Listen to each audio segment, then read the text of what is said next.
ধন্যবাদ। আমার একটা বিষয় প্রশ্ন করেছেন, আসলে যে বিষয়টা আমার হৃদয়ের সঙ্গে সুতো দিয়ে বাঁধা আছে। উদ্যান নামটা নিয়ে আসলে আমার কোনো মানে উদ্যান নামটা দেওয়ার ঠিক ধরুন আপনার 1 মিনিট আগেও আমি কখনো ভাবি নাই যে উদ্যান নামে লিটল ম্যাগাজিনটি করবো। আমি আপনাকে বলছিলাম একটু আগে যে আমি হ্যালো বাংলাদেশ নামে একটি লিটল ম্যাগাজিন করেছিলাম, কিন্তু আসলে হ্যালো লিটল ম্যাগাজিন হয়নি। লিটল ম্যাগাজিন না হওয়ার কারণে আমি যখন 3 সংখ্যা বের করলাম, সংখ্যাগুলো আমার কাছে রয়েছে এখনও, আমি দেখলাম এটা একটা সাহিত্য পত্রিকা হয়ে গেছে আসলে। তো আমার যেহেতু কনসেপ্টটা লিটল ম্যাগাজিন, তো আমি লিটল ম্যাগাজিন করবো। তো এই নিয়ে আমি তখন চিন্তা করলাম যে একটা পত্রিকা করবো, নাম পরে দেবো, আগে আমি লেখা কালেকশন করি। তো লেখা কালেকশন করতে গিয়ে আমি পত্রিকা দেখাবো আপনার কাছে, আমার কাছে রয়েছে 1 কপি, এখন একটা কপি মাত্র রয়েছে। এটা সম্পাদকে লিখেছিলাম যে ঘান্ডামির বিরুদ্ধে, সন্ত্রাসীর বিরুদ্ধে, ভণ্ডামির বিরুদ্ধে উদ্যান দাঁড়িয়ে থাকবে চিরটাকাল, এরকম একটা ছোট্ট একটা সম্পাদকে আমি লিখেছিলাম আর কি। এবং প্রথম সঙ্গে আমি যে প্রচ্ছদটা করেছিলাম, ঠেলা গাড়ির মধ্যে অনেকগুলো মানুষের পা ঝুলে নিয়ে আমি মানে পাহাড় থেকে ঢাকা দিয়ে ফেলে দিচ্ছি আর কি, এরকম একটা বিষয় ছিল আর কি ওইটাতে। তো এইরকম একটা কনসেপ্ট নিয়ে আমি আগাচ্ছিলাম আর কি। হঠাৎ আমি একদিন আমাদের মালতীনগরের আমি যে জায়গায় থাকতাম আর কি, চানমারি ঘাটে, তো ওইখানে একটা আনসার ক্যাম্প রয়েছে। আনসার ক্যাম্পে অনেক বড় বড় ঘাস জন্মলাভ করতো, এবং সেখানে ডিসেম্বর মাসে মহিষ আসতো, 200-400 মহিষ চলে আসতো। ওই ঘাসগুলো প্রায় 8 বিঘার উপরে আনসার ক্যাম্প, তো ওইখানে ওই ঘাসগুলোর ডাকে তারা কিনে নিত, এবং 7 দিন 8 দিন ওই মহিষরা ওইখানে ঘাস খাইতো, সব ঘাস থাপাকে ফেলত। আর তারপরে পাশে ছিল করতা নদী, ওরা ঘাস খেয়ে দুপুরের রোদের মধ্যে, তখন শীতকাল, হালকা হালকা রোদ থাকতো, পানিতে নেমে যেত, গোসল করে আবার উপরে এসে বসে থাকতো। আমরা করতাম কি সেই সময়ে, আমরা ওই বিভিন্ন প্রকার উপন্যাস, ওয়েস্টার্ন উপন্যাস, মাসুদ রানা সিরিজ, 3 গোয়েন্দা সিরিজ, এগুলো নিয়ে আমরা বসে পিঠে বসে পড়তাম। ও ঘাস খাচ্ছে, আমরা পিঠে বসে বসে বই পড়তেছি, মানে ওর কোনো ফিলিংস না, ঘাড়ের উপরে বসে আছে, ওটা হু কেয়ার্স, ও খেয়ে যাচ্ছে আর কি। তো এই পড়তেছি, ও ঘাস খাচ্ছে, আমি পড়তেছি, মিষ্টি মিষ্টি রোদ গায়ে লাগছে। হঠাৎ আমার মনে হলো যে আমার 4-5টা সবুজে আচ্ছাদিত হয়ে গেছে, এবং অন দ্য টাইম আমি আসলে পত্রিকা করতেছিলাম, তখন পত্রিকা বের করবো। হঠাৎ মনে লাগছে আমার পত্রিকার নামটা উদ্যান করলে কেমন হয়, অর্থাৎ বাগান।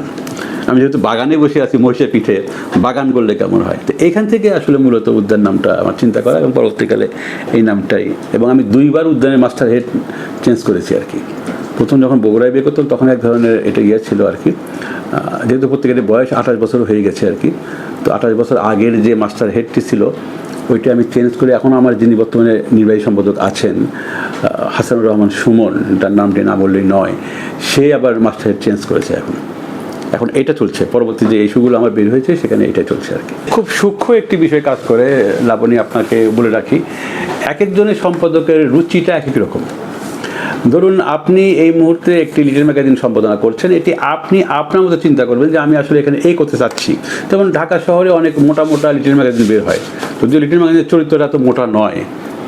যত ছোট লিটল ম্যাগাজিন যত কষ্ট করে বের করতে হয়, কষ্টের ফসল কখনো খুব মোটা হতে পারে বলে আমার মনে হয় না, কিন্তু তারপরেও আমরা মোটা করি এখন। তো যেহেতু এখন বাণিজ্য এবং বিজ্ঞাপনের একটা বড় ধরনের একটা স্পেস পৃথিবীময় তৈরি হয়ে গিয়েছে, যে কারণে এখন বড় বড় বিজ্ঞাপনও পাওয়া যায়, এই জন্য সম্পাদক সাহেবরা এখন অনেক মোটা মোটা পত্রিকা করার সাহস পান। বাট আমরা যখন করেছি, আমি 3 ফর্মা 4 ফর্মা বেশি করতে পারি না প্রথম দিককার সংখ্যাগুলো।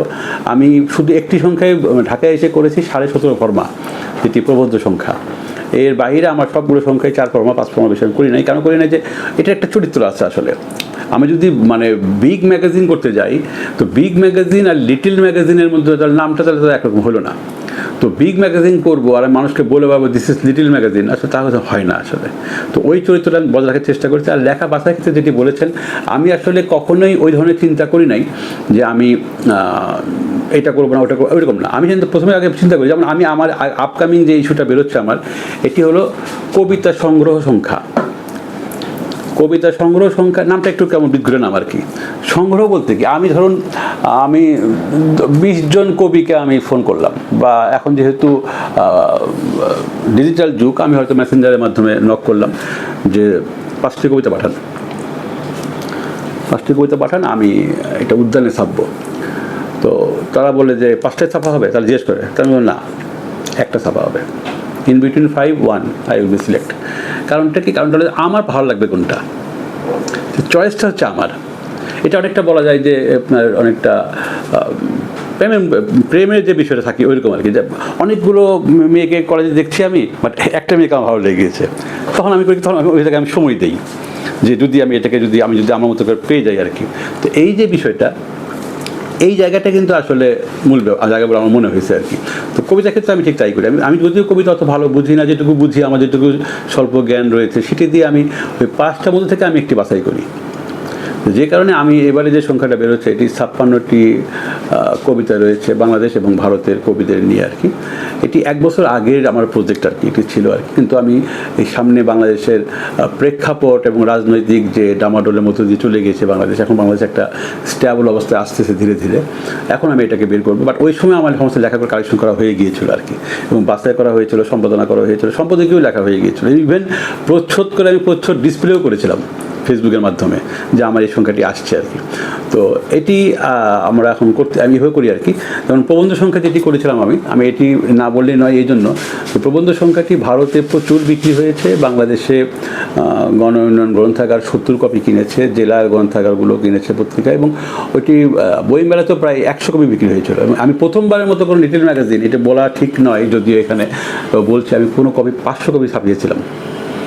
আমার কাছে মনে হয়েছিল যে এটির ছাপার দরকার আছে, এবং এইটার পুরো টাকাটাই কিন্তু আসলে আমি টাকা জমা করেছিলাম। আমি প্রত্যেক মাসে ওই যে বললাম যে কষ্টের ফসল, লিটল ম্যাগাজিন আসলে একটা কষ্টের ফসল। আমি প্রত্যেক মাসে 2000 টাকা করে জমা করেছি করোনাকালীন সময়ে, জমা করেছি। করোনাকালীন 15 মাসে আমি জমা করেছিলাম 30,000 টাকা। 30,000 টাকা জমা করেছিলাম। আর আমার একজন ইঞ্জিনিয়ার পার্টনার রয়েছে, তার কাছ থেকে ছোট্ট একটা বিজ্ঞাপন নিয়েছিলাম, এবং আমার ছোট ভাই কবি কুশল ভৌমিকের কাছ থেকে আমি ছোট্ট একটা অ্যামাউন্ট নিয়েছিলাম একটা বিজ্ঞাপনের বিনিময়ে, ওর বইয়ের বিজ্ঞাপন চেপেছিলাম। এইটা মিলে আমার কাছে টাকা হলো আপনার এই 2টা বিজ্ঞাপন এবং আমার 30,000 টাকা সহ হলো 42,000 টাকার মতো আমার কাছে হলো। হয়ে যাওয়ার পরে আমি যখন পত্রিকা প্রেসে দিয়ে দিলাম, 500 কপি যখন ছাপতে দিলাম, এবং আপনি সবসময় জানেন যে আমি আসলে একটু ডিফারেন্ট কাগজ ব্যবহার করি, কারণ আগেকার আমলে যে সমস্ত ওই নিউজ প্রিন্টে বের করা ঘন পত্রিকা বের করি নাই, যেহেতু ওই যে পত্রিকা সম্পাদকরা একটু চয়েসের মধ্যে বের করে। তো আমি সাধারণত ওই সুইজারল্যান্ডের ক্রেপ কাগজটা ব্যবহার করি আমার পত্রিকা। একটু দাম একটু বেশি নাই, বাট আমি দেখতে কাগজটা ভালো লাগে আমার কাছে আর কি। তো ছাপা যখন হয়ে গেল তখন দেখলাম বিল হচ্ছে 51,000 টাকা, অর্থাৎ আরও 9,000 টাকা ঘাটতি। তো এই 9,000 টাকা আমাকে পরে 3 মাসে শোধ করতে হয়েছে আমার নিজের ঘাট থেকে আর কি। তো বাট আমি পত্রিকার দামটাও আমি কম রেখেছিলাম। পত্রিকার দামটা হওয়া উচিত ছিল আপনার আসলে 400 টাকার মতো হওয়া উচিত ছিল, আমি দাম রেখেছিলাম 100 টাকা। যে কারণে একটা হুড়মুড়কে বিক্রি হয়ে গেছে। আমি প্রথম বুঝি না আসলে কী বিক্রি করতেছি। তো বিক্রি হয়ে যাওয়ার কারণে, আর সরকারি যে জায়গাগুলোতে বিক্রি হয়েছে সেখানে টাকা পেয়েছি অর্ধেক।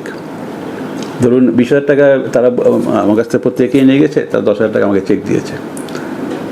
তো এটা কেন দিয়েছে বা তাদের কী হিসাব আমি জানি না, আমি কখনো প্রশ্ন করি না, কারণ আমি আসলে টাকা পয়সা বা বৈষয়িক বিষয় নিয়ে আমি খুব কথা বলতে কমফোর্ট ফিল করি না আসলে। তো যারা পত্রিকা গিয়েছে আমি এতেই খুশি।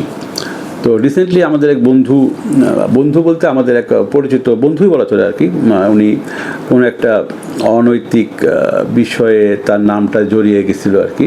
তো সে একটু কারাগারে গিয়েছিল আর কি, তাকে জেলে যেতে হয়েছিল আর কি। তো সে খুব পড়ুয়া। তো কারা লাইব্রেরিতে গিয়ে দেখছে উদ্যান আর কি, এটা আমার ভালো লাগছে আর কি। মানে কারাগারে আমি পৌঁছে গেছি আর কি, আমার তখন মনে হয়েছে যে কারাগারে আমি আছি আর কি।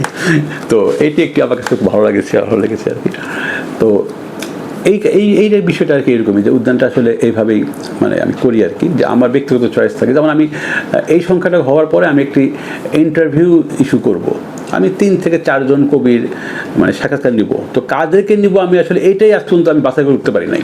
আমি ভাবতেছি, কিন্তু আমি একটা ম্যানুস্ক্রিপ্ট রেডি করে আমি কিন্তু প্রিন্টের রেডি করছি, তারপরে 1 বছর আগে। কিন্তু এই last 1 year I am thinking যে কাকে নিয়ে করা যায়। আমার মাথায় আছে আমি একজন তরুণকে নেব, 90 দশকে একজনকে নিব, একজন নেব হলো 60 দশকে, একজন নেব 70 দশকে। আমি ভাবছি কিন্তু একই প্রশ্ন করবো সবাইকে আমি, কিন্তু কাদেরকে আমি সিলেক্ট করব এই জায়গাটা আমি আজ পর্যন্ত আসতে পারি না। অর্থাৎ আমি ভাবছি।